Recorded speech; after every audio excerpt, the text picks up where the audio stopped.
Hello everyone, welcome to our YouTube channel. My name is Parvinder Kaur and I am a commerce teacher. Today we start up with chapter number 4 of microeconomics, that is theory of demand. So first of all we start up with meaning of demand.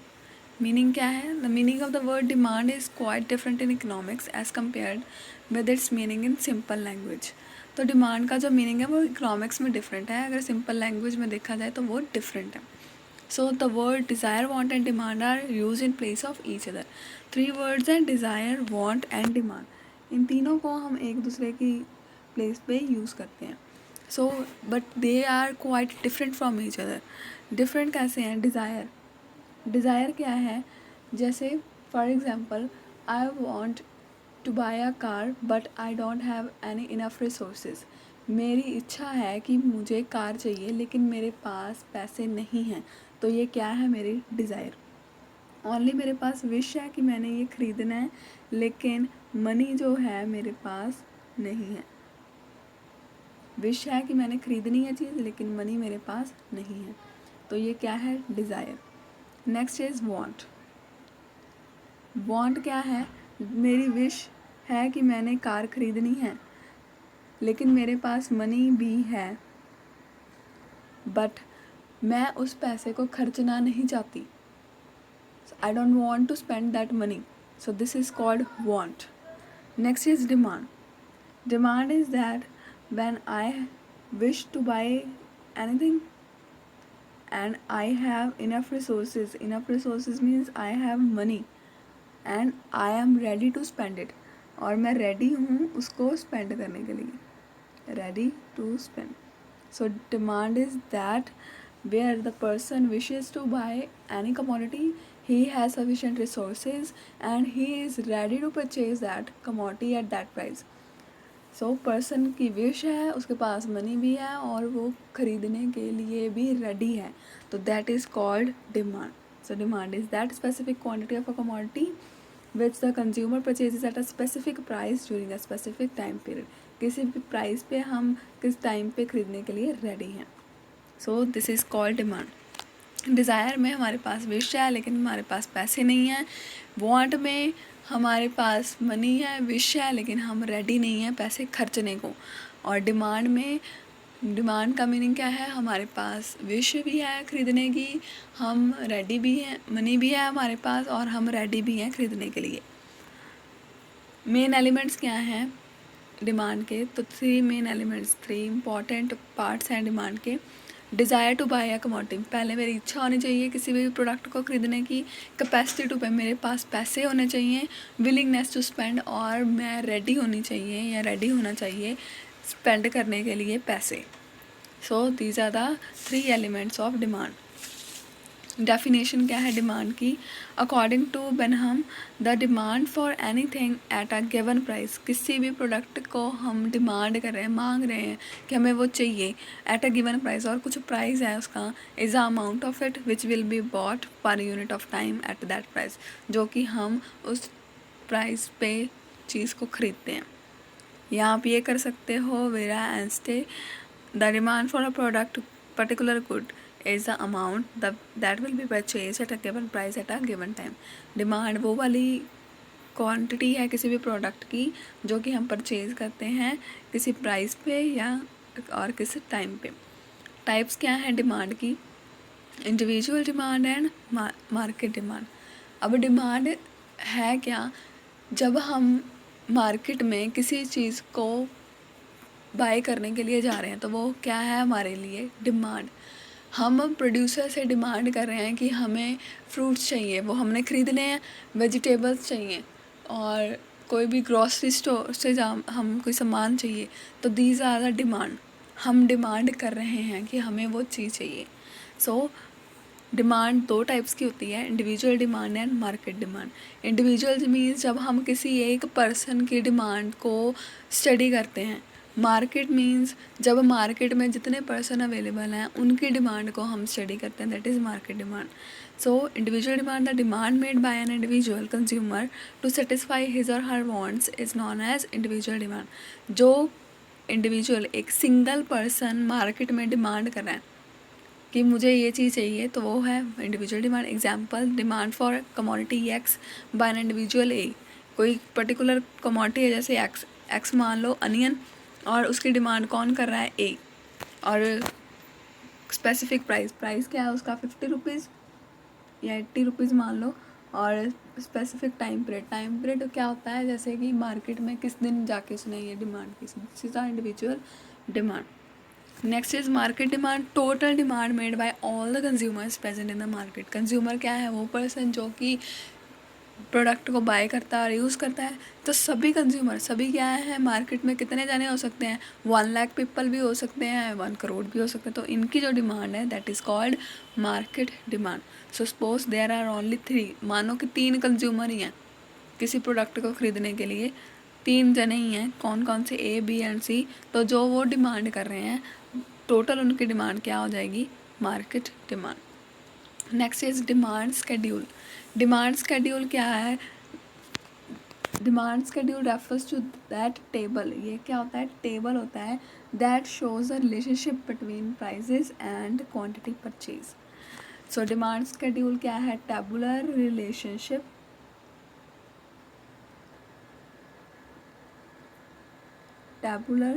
Relationship between price and demand. So ये learn करनी है आपने line. Demand schedule represents या depicts the tabular relationship between price of a commodity and demand for it.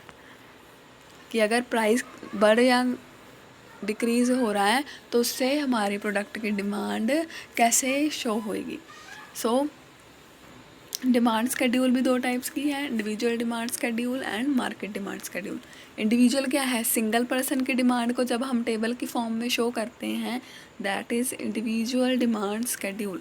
So demand schedule which shows demand for a particular commodity by a single consumer at a various price. और prices अलग अलग हैं. देखो कैसे हमने show किया इसको, पहले प्राइस लिया है और उसकी डिमांड ली है. प्राइस क्या है, अगर प्राइस बढ़ता है तो डिमांड डिक्रीज़ होती है. जैसे अगर प्राइस 2 रुपये है तो डिमांड कितनी है, 5. अगर प्राइस बढ़ रहा है 4 से तो डिमांड कम होनी स्टार्ट हो जाएगी. और देखो जब 10 हो गया प्राइस, 2 से 10 हो गया प्राइस, नेक्स्ट हमारी डिमांड भी क्या है, वो डिक्रीज़ हो जाएगी 5 से 1. अभी लाइव एग्जांपल अगर लेनी हो तो मार्केट में अनियन,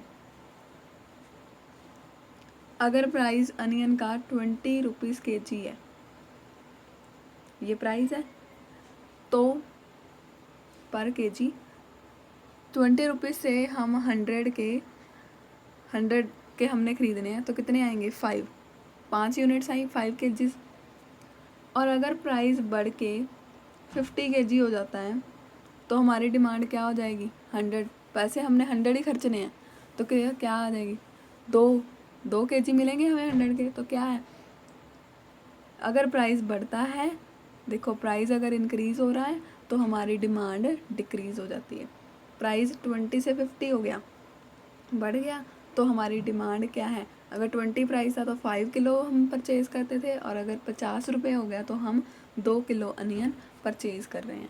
सो ऐसे हमारी डिमांड डिक्रीज़ हो जाती है जब प्राइस बढ़ जाता है. नेक्स्ट इसको टेबल को इन्होंने रिप्रेजेंट किया हुआ है कि टेबल नंबर 1 में हमने इंडिविजुअल डिमांड स्केड्यूल को डिपेक्ट किया है. एक साइड पे पर यूनिट प्राइस लिया है, सेकंड साइड पे डिमांड लिया है. अगर प्राइस 2 है तो हमारी डिमांड 5 है, और अगर प्राइस बढ़ रहा है, 4 हो रहा है, तो डिमांड भी 4 हो जाएगी, डिक्रीज़ होनी स्टार्ट हो जाएगी. और अगर प्राइस 6 हो रहा है तो डिमांड 3 एट .8. अगर प्राइस 8 है तो डिमांड हमारी 2 है, 2 यूनिट्स. और जैसे प्राइस 10 हो जाएगा तो डिमांड 1 यूनिट रह जाएगी. Next is market demand schedule. Market demand schedule क्या है, that schedule which shows the demand of all the consumers present in the market. तो सभी कंज्यूमर्स की डिमांड को जब हम डिपिक्ट कर रहे हैं एक टेबल में, दैट इज़ मार्केट डिमांड. देखो प्राइस सेम रहा है, 2, 4, 6, 8, 10. डिमांड अब किन किन कंज्यूमर्स की है, A, B, C. तो ऐसे 3 कंज्यूमर नहीं होते, तो ज़्यादा भी हो सकते हैं, लेकिन हमने टेबल नहीं बना सकते लैक्स में, सो दैट्स वाई हमने 3 कंज्यूमर्स लिए हैं. ABC ले सकते हो या इनके नेम ले सकते हो आप। अगर ए की डिमांड, हर एक पर्सन है उसके मनी स्पेंडिंग पे रहता है कि उसने कितने, इनकम पे डिपेंड करता है कि उसने कितने यूनिट्स खरीदनी है किसी भी चीज़ की। अगर प्राइस हमारा ये रह रहा है, प्राइस बढ़ रहा है 2-2 यूनिट्स करके। ए की डिमांड क्या है, 5 4 3 2 1। 2 प्राइस पे उसकी डिमांड 5 थी, 4 पे 4, 6 पे 3, 8 प्राइस पे 2 और 10 पे 1। और अगर यही हम देखें बी, इंडिविजुअल बी, उसकी इनकम कुछ और होएगी। तो 2 रुपये प्राइस था तब उसकी डिमांड 6 थी, 4 पे 5 होने डिक्रीज़ ही है। जैसे प्राइस बढ़ रहा है हमारा, वैसे ही हमारी जो डिमांड है वो डिक्रीज़ हो जाएगी। देखो यहाँ पे अभी ये नहीं है कि प्राइस बढ़ना चाहिए तो इस लेवल पे ऐसे आना चाहिए, हमने नीचे की तरफ शो करना है। वो प्राइस इंक्रीजिंग में होगा, इंक्रीजिंग ऑर्डर में है, और डिमांड हमारी डिक्रीजिंग ऑर्डर में होगी। और ऐसे ही कंज्यूमर सी है, उसकी इनकम कुछ और होएगी, दैट्स वाई वो 2 रुपीज़ पे कितनी परचेज़ कर रहा है, 4 की चीज़। तो ऐसे उसकी डिमांड डिक्रीज़ हो जाएगी।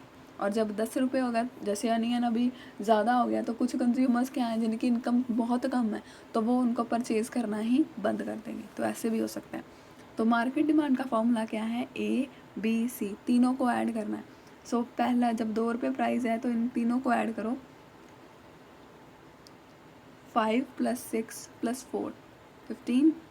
नेक्स्ट, जब 4 प्राइस है, 4 + 5 + 3 12। नेक्स्ट, जब प्राइस 6 है तो 3 + 4 + 2 9।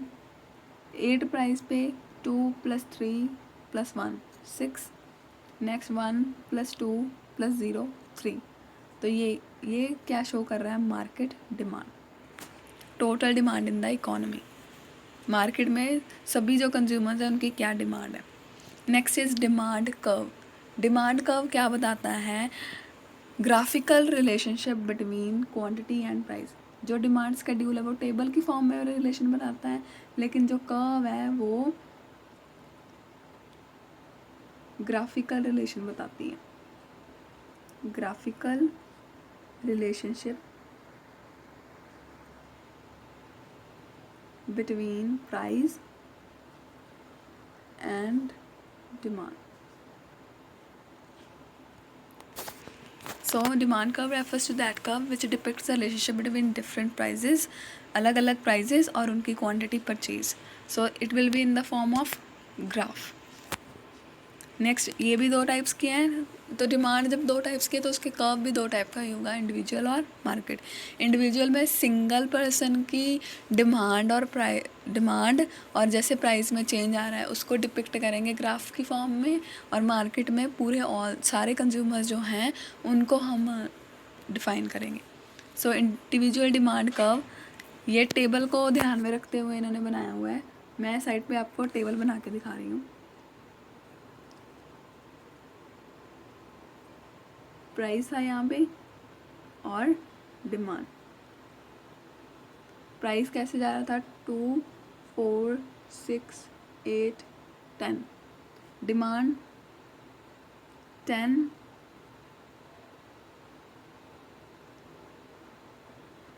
1 second, this is a table, 2 4 6 8 10। और हमारी जो डिमांड क्वांटिटी है वो 5 4 3 2 1 जा रही थी।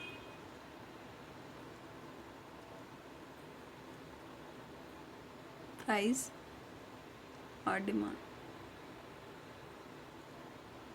2 4 6 8 10 और डिमांड इज़ 5 4 3 2 एंड 1। इसको हम ग्राफ की फॉर्म में देखो, जो प्राइजेज लेने हैं वो हमने OY एक्सिस पे लेने हैं, और जो डिमांड है वो हमने OX एक्सिस पे लेनी है। ठीक है जी। नेक्स्ट, प्राइस देखो, अब प्राइस में डिफरेंस 2 रूप आ रहा है, 0 2 4 6 8 10 हमने ये ले लिए, और डिमांड जो है वो 1 2 3 4 एंड 5 यहाँ तक ले लिए। अब इनको हमने पॉइंट्स लगाने हैं। अगर प्राइस 2 है तो हमारा डिमांड कितनी है, 5। तो सेकंड पॉइंट पे हमारे पास डिमांड जा रही है 5, यहाँ तक पॉइंट आ गया। 4 अगर प्राइस है तो हमारी डिमांड भी कितनी जा रही है 4, तो इस पॉइंट पे हमने इनको ज्वाइन किया है। नेक्स्ट 6, अगर प्राइस 6 हो रहा है तो हमारी डिमांड कितनी हो रही है 3, यहाँ पे ज्वाइन करेंगे। अगर प्राइस 8 हो रहा है तो डिमांड 2 और 10 पे 1, तो ऐसे ही जो लास्ट कॉर्नर्स है इनको ज्वाइन किया तो ऐसे सिंगल लाइन बनेगी। दैट इज़ ये जो सिंगल लाइन शो हो रही है that line is demand curve. तो ये क्या है, डिमांड कर्व है। तो इसको आपने एक्सप्लेन कैसे करना है, पहले तो इनका मीनिंग लिखोगे, उसके बाद लिखोगे आप on O X axis we are taking demand of X commodity and on O Y axis we are taking price of it. So explain करोगे when price is 2 demand for it is 5 and when price is 4 demand for it is 4। तो ऐसे सभी को explain करते हुए last में लिखोगे कि हमने ज्वाइन कर देने हैं इनके एंड पॉइंट्स को, और जब कर्व बनेगी that is a demand curve, और शो कर देना है डी ए या D is a demand curve made by individual. Next is market demand. Market में क्या है, सारे कंज्यूमर्स जो हैं उनकी डिमांड को हमने ऐड करना है। सो इसमें क्या है, अलग अलग कंज्यूमर्स हैं, पहले हमने ए का बनाया, बी सी ये इंडिविजुअल है। मार्केट में कैसे जाना है, देखो मार्केट का टेबल हमारे पास क्या बना था, ये प्राइस है और ये मार्केट डिमांड है। इसको हम लेंगे, प्राइजेस क्या है 2 4 6 8 10 और डिमांड कितनी है 15 12 9 6 एंड 3। अब मैं यहाँ टेबल पे लिख रही हूँ, देन आप देखना।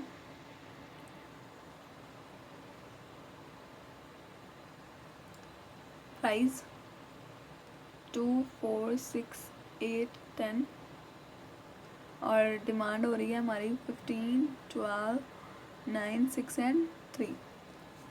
देखो भाई जो हमारे पास दिया है मार्केट वाला ये टेबल, इस ग्राफ में क्या प्राइजेस जो हमने लेने हैं वो ओ वाई एक्सिस पे और डिमांड जो लेनी है वो ओ एक्स एक्सिस पे। जब हमारे पास प्राइस कितना है 2 तो डिमांड कितनी है 15, तो यहाँ पे जो टेबल बनना है वो आपने शॉर्ट फॉर्म में ले लेना, 15 तक हम लेंगे इसको। तो जब डिमांड 2 है तो हमारा 15 जा रही है डिमांड, प्राइस 4 है तो डिमांड जा रही है 12 पॉइंट पे कट करना है। अगर 6 प्राइस है डिमांड जा रही है 9 और 8 पे डिमांड जा रही है 6, 10 पे डिमांड जा रही है 3। तो इन लास्ट पॉइंट्स को ज्वाइन करना है और जो कर्व बनेगी that is a demand curve. पहले इंडिविजुअल्स बना देने हैं, ए बी सी तीनों के इंडिविजुअल बनाने हैं, लास्ट में ये जो डायग्राम है that is a market demand curve, और टेबल की हेल्प से ही बनने हैं ये। तो टेबल को ध्यान से आपने देखना है, देन आपके ये कर्व्स बनेंगे।